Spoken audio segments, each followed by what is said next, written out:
Hey, what's up, guys? So with all the news that Blizzard just put out recently with the Phase 2 data mining stuff, I wanted to do a speculative Phase 2 biz. Know that this is all subject to change. They have been changing gear every day. They've been changing tier sets. They've been changing weapon speeds. They've been changing just so much stuff that this can change at any minute.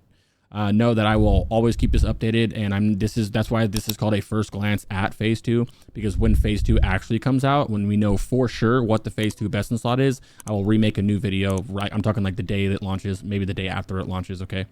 Obviously the sims are not ready for Warlocks yet, so just check out the Warlock Discord to keep posted on that if you want to do that. Once the sims get out, I will run all the sims and do all that for you guys.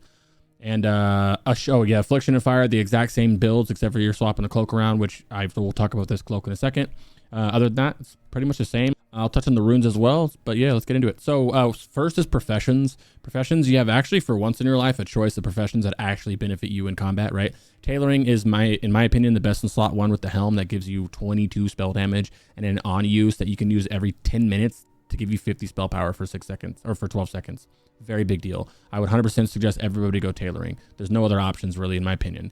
Nomer's been known for the electromagnetic gigaflux reactivator, which is a nice on use, but there's no spell power on this. If something ever happened and we would get spell power on it, then you can kind of wink at this, but I don't think this would ever beat out the 22 spell power from the tailoring. Typically profession items are going to be pretty good, right? For your other professions though, you have some options. You can go enchanting for the sigil, which is nice, or you can go alchemy for the in-combat DPS potions, which is really nice because that's 35 spell damage. Or of course, like me, you can go engineering for the solid dynamite. Solid dynamite is very good DPS. And if you're a gnome like me, you can most likely get high explosive bombs. We don't know if it's going to be available. If you're a gnome, you have enough points to get past 235 to get it. But the problem is you learn it from the master engineer, and because it's the higher tier of the trainer, I don't know if Blizzard's going to let you even talk to this trainer, even if you're a gnome. That's one of those things where we have to wait and find out. But either way, my guild, we're speedrunning all that stuff, so they're demanding that we have engineering for solid dynamite. So yeah, there's also easy throw dynamite 2, which is the second rank of it and lets you throw something equivalent to solid dynamite out, even if you're not an engineer. The problem with that one, it can backfire and blow up on you instead of the enemies, and that's lame. So I'm just going to go engineering. If I didn't have to go engineering, I would go tailoring and alchemy for sure, because those potions are fat. For your neck, you're just going to want to pick up the piston pendant. This is just 9 spell damage, nothing crazy. It's only 3 spell damage over jagged bone necklace from Kelris and BFD, so it's not a big deal, but necks are kind of like never really a big deal. For your shoulders, you're going to want synthetic mantle. This is 12 spell damage. You can also pick up the mantle of Dawn if you're kind of waiting to get synthetic mantle. This is 10 fire damage, and of course there's a 9 spell damage one for Inquisitor Shawl, but eventually you're just going to want to get the mantle. Next is cloaks, and you'll notice that I have a Fiery Wrath cloak on there. You have 2 options here. You have the Fiery Wrath cloak, and then you have the Blood Rot cloak. I know some people will choose Blood Rot cloak, and that's completely fine. The only trade-off is there's 3 more fire damage, right? It's 14 fire damage for Fiery, and it's 11 spell damage for Blood Rock, plus you have the 6 int. Until Sims, I'm not going to know which one is better, just at first glance. I like the 3 extra fire damage. Another benefit of Blood Rot cloak is that your life tap scales off that spell power, that 11 spell power. It does not scale out the 14 fire damage. Like I said, I'll just have to wait for Sims on that one, but either it's going to be one of those 2 cloaks. There was another cloak that literally got changed today. It was the Dismantling, I believe it was called. Yeah, Drape of Dismantling. This used to have 1% hit on it. It just got changed, so this is no longer in the picture. So yeah, it's just between those 2 cloaks, not a huge crazy. If you're Shadow, like if you're Affliction, then obviously you would just use the Blood Rot cloak. No reason not to. You can also pick up a Shadowy Wrath cloak as well. For your chest, you're going to go Irradiated Robe, Trousers, and Boots. You're going to run a 3-piece, okay? The 3-piece is pretty nice. The negative 5 stamina is whatever, but the 1% crit and the 11 spell power is really nice. You also have the hyper conductive robe with the 1% hit, the 100 armor, and the chance to get 40 spell power for 10 seconds proc. I like this as well, but overall Irradiated has more spell power, and I'd rather have that static spell power, because not only is the spell power on the 3 set, but each of these pieces also have more spell power. Next is the bracers. Yes, the best bracers are exalted. That sucks if you didn't get it, but at the same time, don't beat yourself up over it, because the Fiery Wrath bracers are only 2 spell damage less. 2 fire damage less, I guess I should say. Because the Exalted is 16 spell damage, the Fiery Wrath is 14, plus there's 6 int on it.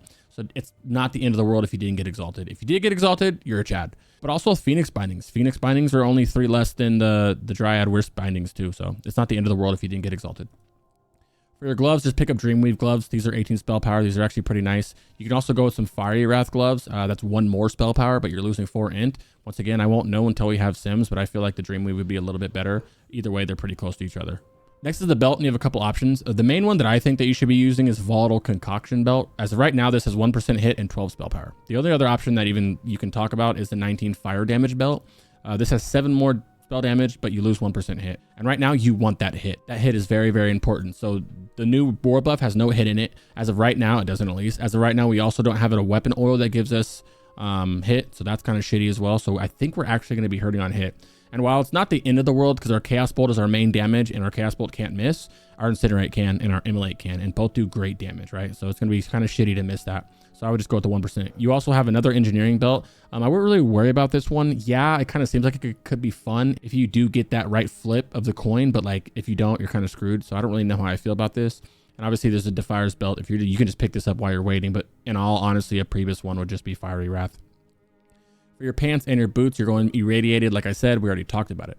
For your ring, you're going to pick up the Infernal Blood Coil ring. This is the PvP ring, so obviously just a really good ring to get. It's 14 fire damage. And for your other ring, you have the Hypercharged Gear of Conflagration for 11 spell power. These are both unique, so you can't have 2 of the Infernals or 2 of the Hypercharged. And while you're waiting to Hypercharge, you can pick up the Advisor ring because that's 9 spell damage and it's only 2 less than Hypercharged, right? Because you already know epics take forever to drop. For trinkets, you're going to want the Miniaturized Combustion Chamber and Invoker's Pearl. Until yesterday, this Miniaturized Combustion Chamber wasn't unique. Now it's unique. It's just 12 spell damage. The on use is whatever. Get use out of it, but it's not that crazy to even think about. And then you have the Invoker's Void Pearl for 11 spell damage. So if you didn't get Invokers, try to get it if you can. And I wanted to honorable mention to this trinket right here because I get asked about this a lot. This is an equip. Your pet gains 20 stamina and 80 intellect, right? And then you have an on use for some Shadow Flame damage, which doesn't matter much. But this can bounce with the Rune Demonic Knowledge. Increase your spell damage and healing by a value equal to 10% of your demon pet's total stamina and intellect. So kind of piggyback off that a little bit for some more damage, right? We won't know until Sims, like I've said a million times. But as of right now, it's about 10 spell damage if you were to use this. That's without buffs and stuff. So we really don't know if this is going to be better. But there's a chance that if you're using Demonic Knowledge, that this could be used as well. And then another thing is if you can't get Invoker's Void Pearl, you have a solid action using this. For your wand, you're going to want the Mechanostrider Gear Shifter. This is just a 9 spell damage wand, so just, you know, nothing much to say there. It's heavily contested with the other casters to try to get your hands on it. Until then, you also have the updated Necrotic Wand. This is 2 spell damage less. I believe it comes from Scarlet Monastery. I'm not sure on that, but either way, just pick it up if you can. Like I said, it's only 2 spell damage less. Now for your weapons, we're a little kinky here. You got a couple choices. You have the main hand offhand setup or the staff. The biggest difference is the staff has 1% hit on it.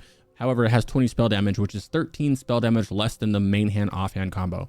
Now, like I said, our hit's going to be kind of important to get. And right now you have to figure out yourself if you want 1% hit or you want 13 spell power. I will always suggest that you take the hit option. Hit cap is very important. I don't even think we're going to be able to get hit cap. We have no clue what even is the hit cap in this phase. Is it the same as BFD? We don't know anything yet. They haven't released it yet. However, I like gambling, so I'm going to go with the gamble on this one, and I'm going to go main hand offhand and say fuck that 1% hit and just take that 13 spell power and go to the moon with it and just hope I don't miss. That's up to you to leave your decision, but like I said, I will always suggest that you take the hit option in pretty much any combination, right? So leave that up to you. Do you want the 1% hit? Do you want the 13 spell power? Now to touch on the runes really fast before we go, obviously this is a fire build, but I wanted to talk about a couple of runes. One thing got changed is Invocation. Invocation was just changed 30 minutes ago or something like that to, you know how if you refresh Corruption, Immolate, Curse of Agony, Doom, or Siphon Life, this actually doesn't say Doom on it anymore. I don't know if that was intentional, but whatever. When it has less than 6 seconds of duration remaining, will cause you to deal instant damage to the target equal to one of the periodic dots, which means you can clip your dot and still get that last. You can clip the end of it and still get that last tick.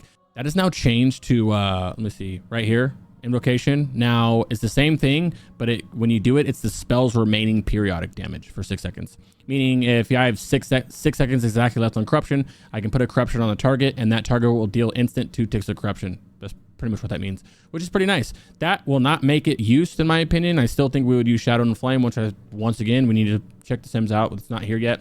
And same with Grimoire Synergy. While this sounds good, I just really like Shadow and Flame. I think a majority of us like Shadow and Flame, even though we don't have that much crit right now. But like I said, we'll see about like that later. And Demonic Knowledge is definitely going to be used. Shadow Flame was also buffed recently. The dot part of it was buffed. I don't think it's going to be anywhere close to like a Cataclysm Shadow Flame where where it's like OP and you would use it on a single target. So we're just going to rock with Demonic Knowledge as well. But that's it for this one, guys. I just wanted to show you like a quick little update on Phase 2. But it's not, once again, it's tentative. I said that a million times. Okay. If anything gets changed, I will update you guys immediately. Please check out the Warlock Discord, your one-stop shop for anything and everything related. I will have a link to this and the Warlock Discord in the description below, and I will do a tank one here soon for you tank Warlocks, okay? So peace out, boys.